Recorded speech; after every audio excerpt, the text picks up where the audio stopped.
Elsewhere, Belgium has become the first European country to ban the sale of disposable e-cigarettes.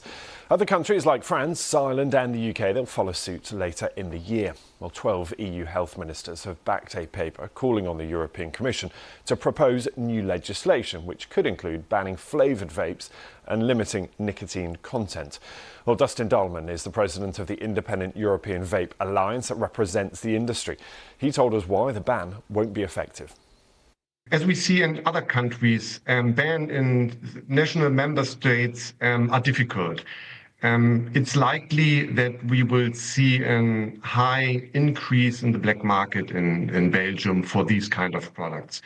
For the authorities, enforcement is extremely difficult when just one single member state is going for a ban on a single product that is allowed in all the other states around Belgium, for example, France, Germany, the Netherlands. So it's likely to see that the serious companies will lose turnover and the black market will rise. We see that in other markets with different bans.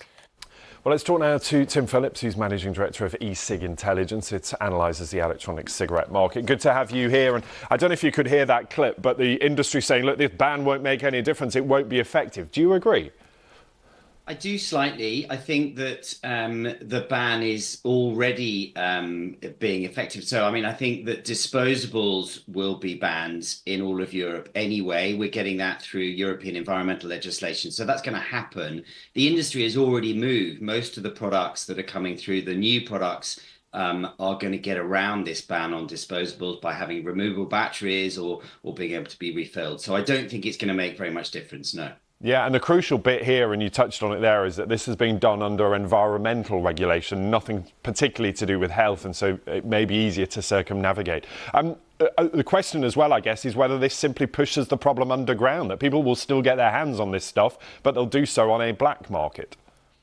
Well, I think there's a big problem with illicit vape at the moment. Some of these markets are at least half or more illicit products. But part of the problem is as well that there are plenty of companies that want to do the right things, but they don't understand the rules. The rules are really, really complicated. And as your speaker just talked about, they're different in every single country in Europe, and that makes it very difficult to comply. Yes, and I suppose, to the question how it will be policed, how will this be enforced, given that there are slightly different regulations right across the bloc? We talked there about whether there would be further regulation and legislation from the EU. Is that what the industry perhaps needs to make sure there is a cohesive approach to this?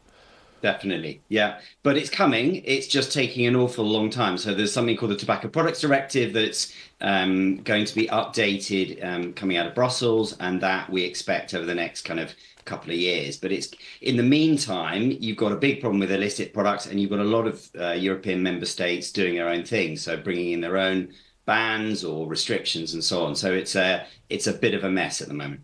OK, Tim, good to talk to you. We will discuss this more, I'm sure, as we get more details. But Tim Phillips there, Managing Director at eSig Intelligence. Thank you. Thank you. Now, elsewhere.